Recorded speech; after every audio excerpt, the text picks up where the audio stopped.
It's time for St. Lucia Magazine, your monthly wrap-up.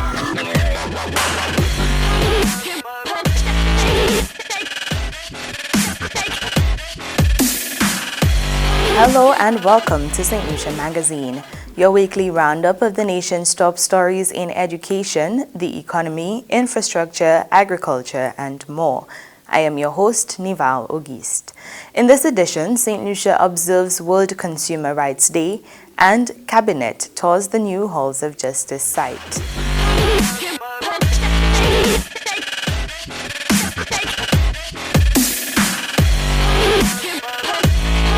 St. Lucia joined the rest of the world in observing World Consumer Rights Day on Sunday, March 15th.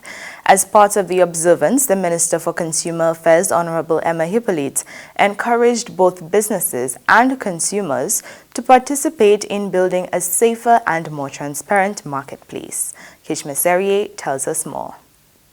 This year's global theme for World Consumer Rights Day is Safe Products, Confident Consumers, highlighting the importance of product safety and consumer trust in strengthening the economy. According to the Minister for Equity, Social Justice, Gender, Labor, Older Persons, Cooperatives, and Consumer Affairs, Honorable Emma Hippolyte, when consumers feel secure about the goods and services they purchase, it benefits both businesses and the national economy. This theme speaks to a simple but powerful truth. When products are safe, consumers feel confident. When consumers are confident, economies grow stronger. Every day we purchase goods, solicit financial services, insure our homes and vehicles, shop online, and invest in our future. In every one of these transactions, our safety must be guaranteed, and product safety, no matter the shape or form, is fundamental to the basic human rights to life, health, and safety. Safe product means more than quality. They mean proper standards. They mean honest labeling. They mean transparent pricing.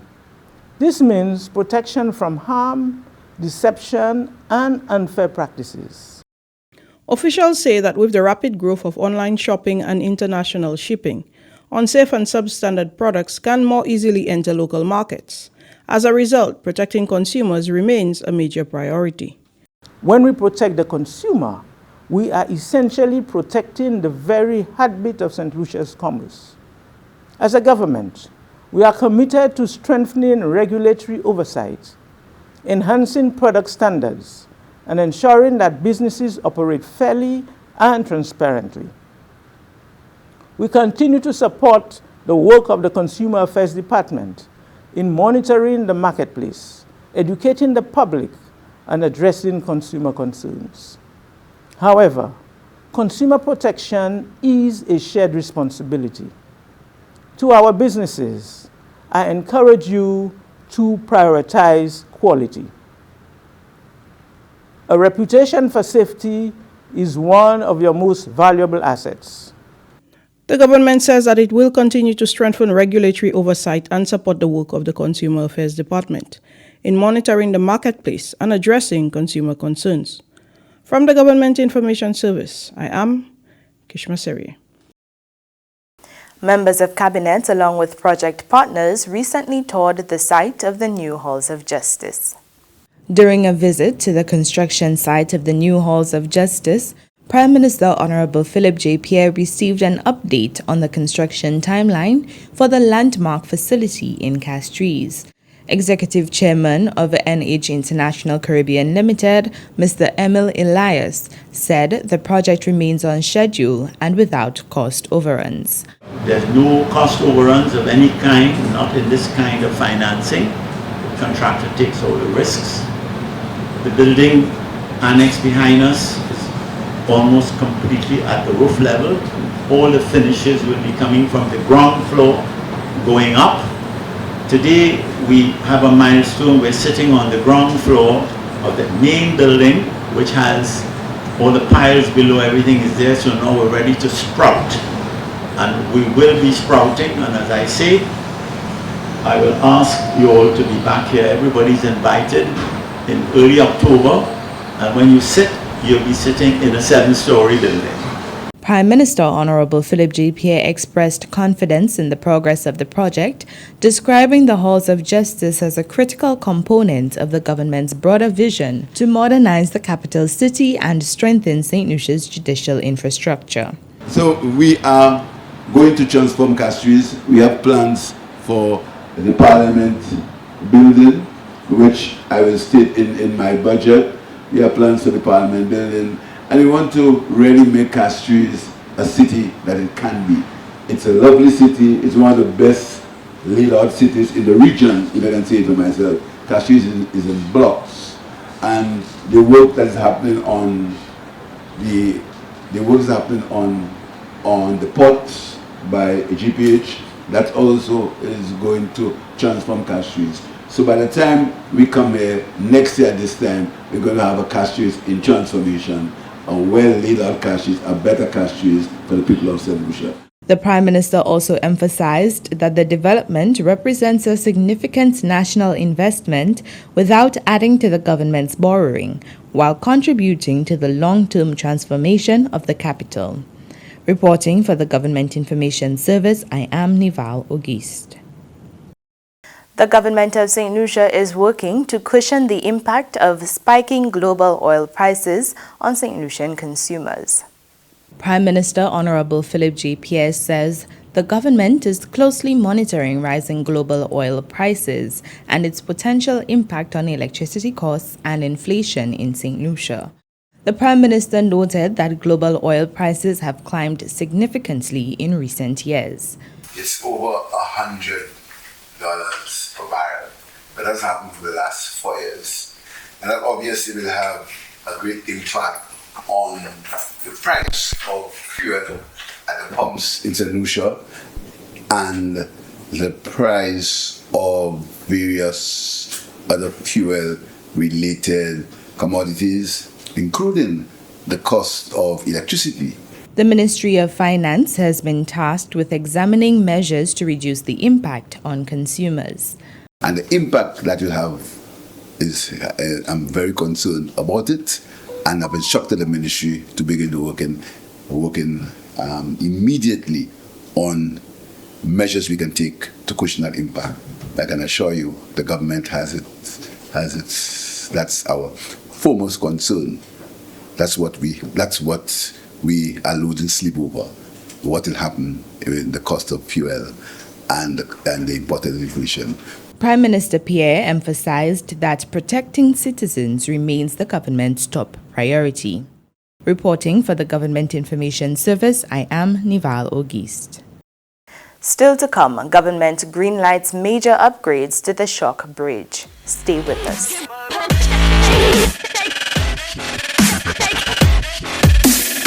Public Assistance Program PAP beneficiaries are hereby notified of a mandatory card renewal and information update exercise happening March 10 to April 13, 2026 from 9 a.m. to 3 p.m. daily at welfare offices island-wide. All PAP recipients must visit the welfare office nearest them with their PAP card and required documents, including national ID cards for adults, birth certificates for children, recent medical documentation where applicable, school report cards or enrollment letters, and a stamped bank slip for bank payments. Beneficiaries without a valid PAP card dated September 2025 to March 2026 and those who have never visited a welfare office must report on or before April 30, 2026. Failure to comply will result in the suspension of payments and removal from the program, requiring full reapplication. For more information, contact the welfare office at 4685108, 4685160, or 4549314. A message from the Ministry of Equity, Social Justice,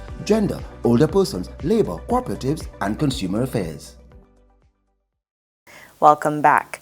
The island's busiest transportation corridor is gearing up for major upgrades. Claudia Monlouis has the details.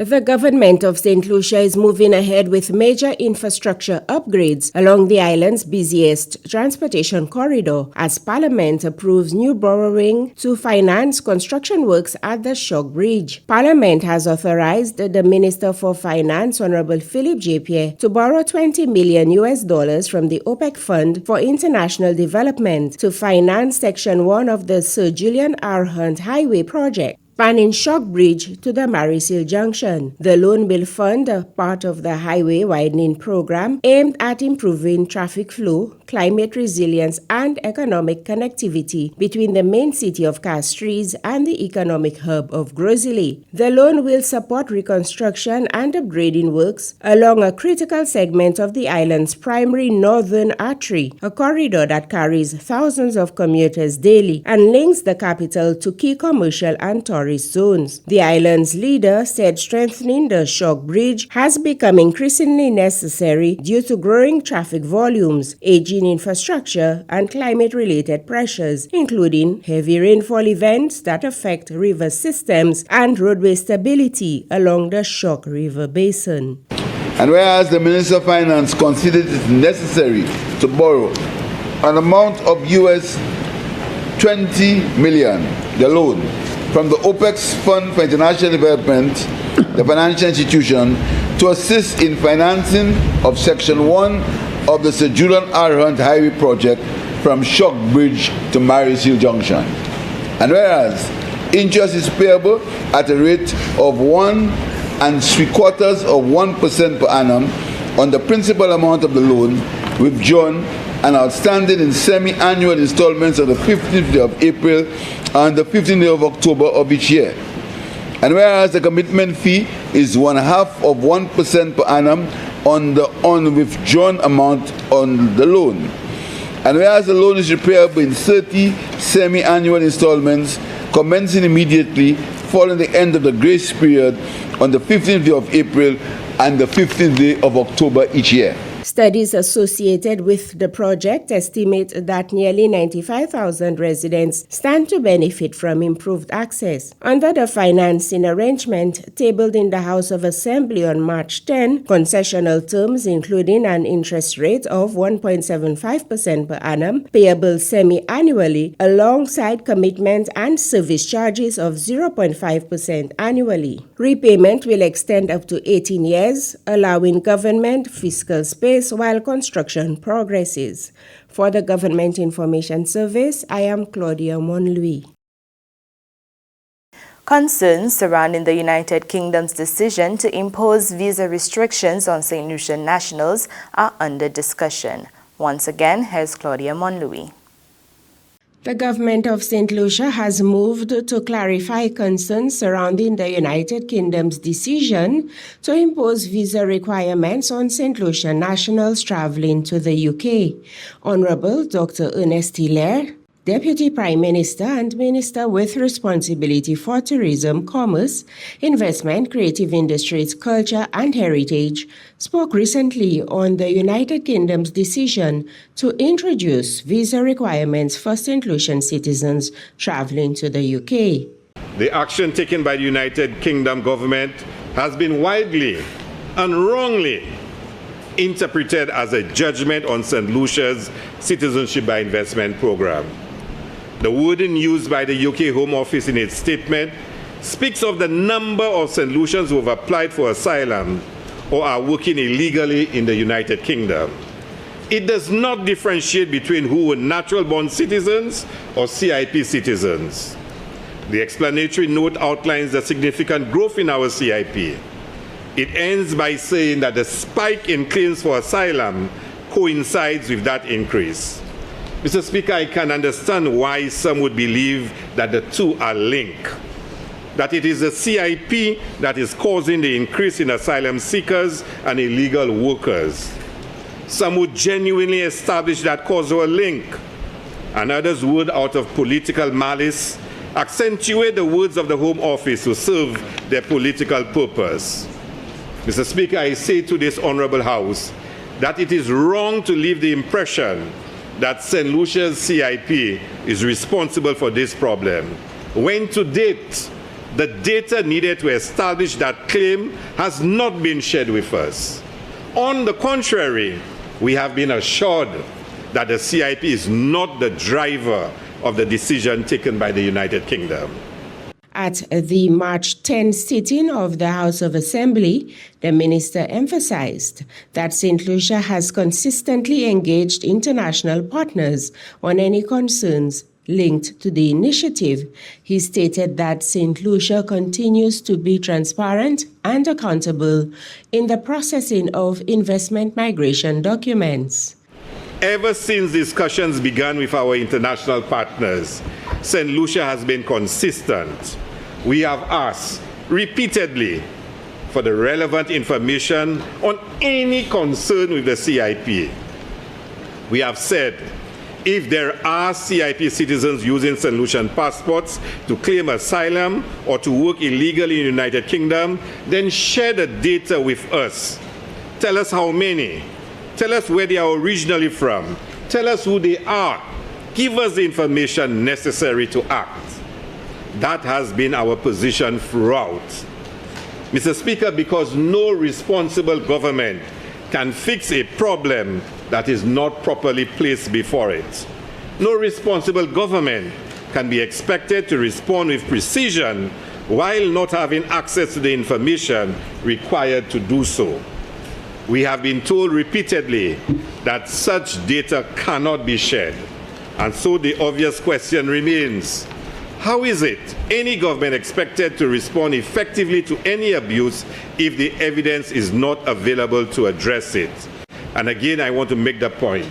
There's no evidence to suggest that our CIP is responsible for any increase in persons seeking asylum or working illegally in the United Kingdom. According to the minister, St. Lucia continues to apply strict measures designed to protect the integrity of the program while safeguarding international security interests. Engagements with UK authorities indicate that the visa restrictions form part of broader immigration and border management policies and should not be interpreted as a sanction or response to St. Lucia's investment migration framework. For the Government Information Service, I am Claudia Monlouis. Prime Minister Honorable Philip J. Pierre has reaffirmed government's commitment to St. Lucia's Citizenship by Investment program. He says the initiative will remain an important part of the country's economic strategy. Prime Minister Honorable Philip J. Pierre addressed concerns surrounding St. Lucia's Citizenship by Investment program following the United Kingdom's decision to introduce a visa requirement for St. Lucian travelers. Prime Minister Pierre said the government does not intend to discontinue the program, emphasizing its role in supporting national development. St. Lucia has no intention of stopping the CIP program. We will do all we can, and to be clear, we will do all we can to strengthen the program. We'll have discussions with our partners to see if we can work with them. St. Lucia is not closed to working with them. We want to strengthen it, work with our regional partners, work with our international partners to strengthen our CIP program, to strengthen it. The Prime Minister said St. Lucia remains committed to maintaining the credibility of the program while ensuring it contributes meaningfully to the country's development, supporting infrastructure and other national priorities. Reporting for the Government Information Service, I am Nival Auguste.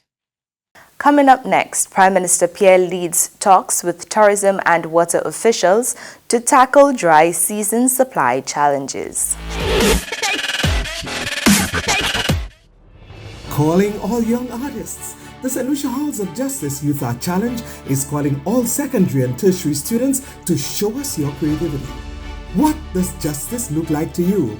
Equality, community unity, fair treatment, second chances? Show us. Paint it, sculpt it, design it. Use materials you already have. Whatever inspires you. The top 3 artists win iPads. But the real prize is the best artwork will be displayed on massive construction hoardings in castries for all to see. Your art could be here. New submission deadline April 20th. Follow for details.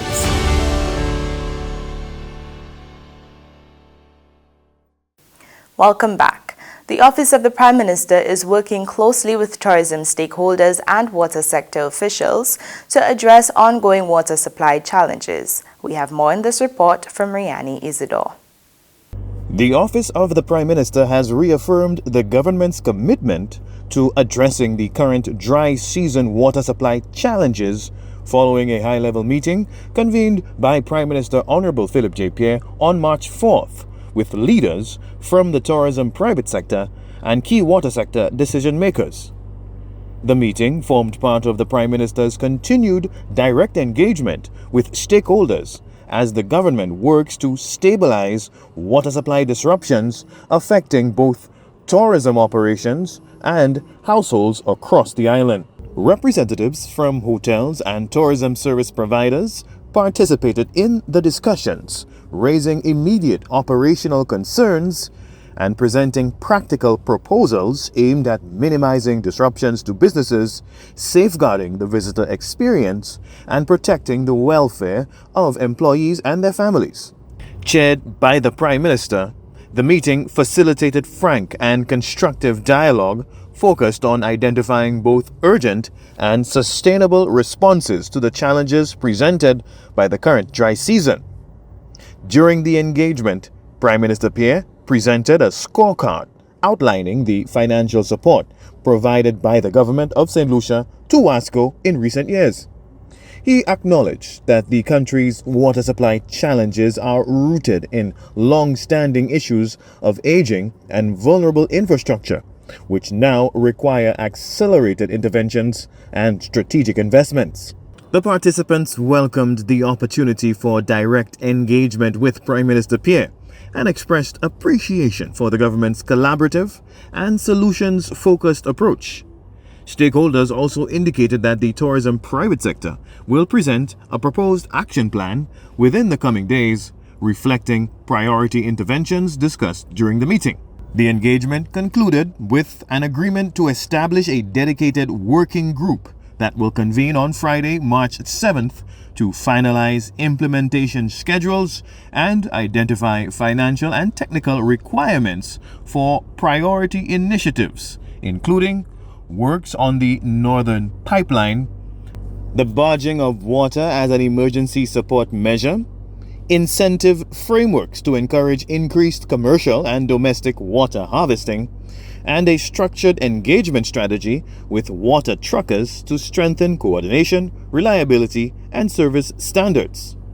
Discussions also highlighted the broader context of climate change and its impact on small island developing states like St. Lucia, where dry seasons are expected to become more frequent and severe. Chief Executive Officer of the St. Lucia Hotel and Tourism Association, Nuradi Aziz, noted that the engagement marked an important step towards immediate stabilization and long-term resilience.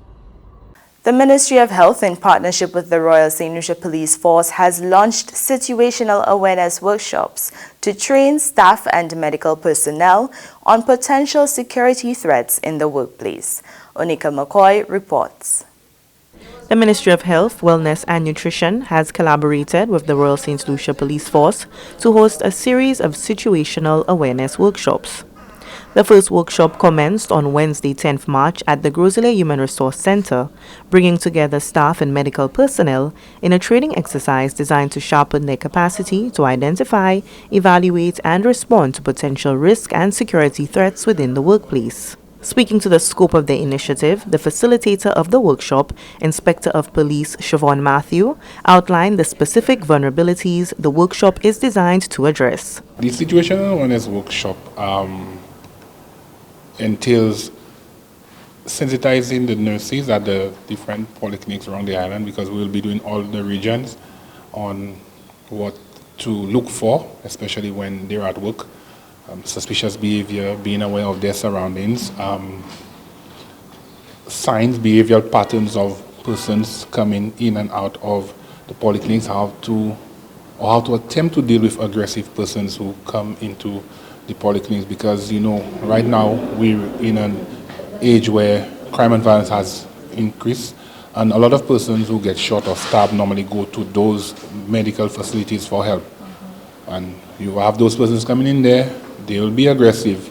How you as a nurse will be able to deal with it. Participants were also introduced to the practical structure of the training program, which combines theory with hands-on application. So the format of the workshop, it will be first a PowerPoint presentation, and then we will do a small simulation exercise at a later date. We deal with topics like dealing with aggressive persons, signs, types of suspicious activity, being aware of your surroundings, cues as it relates to persons' behavior, what to look for. So those are some of the topics that we will be covering during this workshop. One participant of the Situational Awareness Workshop, Nurse Samina Charles, spoke about why this training is both timely and necessary. Safety has been a thing that has become of great concern for us because times have changed. We have a lot of crime happening. We have persons coming to us for assistance because of those crimes. And as in anything, as a female, you sometimes feel a bit, uneasy attending to somebody who was involved in a crime. So being part of the training today will help me and my other colleagues have an open mind as to how we move forward with those kind of individuals and situations. By investing in situational awareness training, the ministry is taking a proactive stance in safeguarding both its personnel and the broader public it serves. From the Communications Unit of the Ministry of Health, Wellness and Nutrition, I am Onika McCoy reporting. The Ministry of Health is stepping up efforts to eliminate leprosy in St. Lucia by 2050. Vanel Neptune has the details. The Ministry of Health, Wellness and Nutrition is moving closer to eliminating leprosy by 2030 in country through the continuation of community-based skin health camps with the aim of ensuring early detection, treatment and awareness of the disease. While noticeable progress has been made since the first skin health camp in Ancillary, the ministry has accelerated its efforts to halt the transmission of leprosy in other communities by offering the services in the community of Beaufort and Mikud recently. Community dermatologist Dr. Keturah Edwin Tobias reflected on the commitment of the contact tracing team, dermatology nurses and physicians to identify and detect new cases of leprosy before disabilities are developed. This camp was created to provide free consultations, education, and practical guidance on skin health. Our team, dermatologists, doctors, nurses, pharmacists, community health workers, contact tracing team, will all collaborate to identify early signs of skin disorders, offer professional advice, and share daily practices for hygiene and sun protection. I would like to highlight the dermatology nurses who have been on this journey with me for over the past 10 years or so, caring for those diagnosed with leprosy and other skin conditions. Dermatology nurse Maria Bonnet says the skin health camp in the south of the island demonstrates the commitment of ensuring that residents have access to services for skin health, quality dermatology care, and education on skin health and leprosy. As St. Lucia joins the global movement to eliminate Hansen's disease, we are reminded that this goal is achievable when communities are informed, stigma is reduced, and care is accessible. Elimination begins not in policy rooms, but in communities, through initiatives like this camp, through conversation, and through the dedication of healthcare professionals and partners working together. The grant funding from CeraVe and Glowdome has been instrumental in improving screening and treatment services for leprosy, specifically through the skin health camps held in the various communities around the island. The Ministry of Health is continuing to work towards eliminating leprosy as a public health concern, with the aim of having a future free of the burden of leprosy and its associated stigma. Reporting from the Ministry of Health, Wellness and Nutrition, I am Vanel Neptune. And with that, we wrap up this edition of St. Lucia Magazine. A heartfelt thank you to everyone who contributed to this production. The National Television Network, the GIS team, and the communication officers across government ministries. Thank you for watching NCN Channel 122 and following the official social media platforms of the Government of St. Lucia. I am Nivalo Gist. Until next time, stay informed, stay engaged as we continue tracking St. Lucia's progress.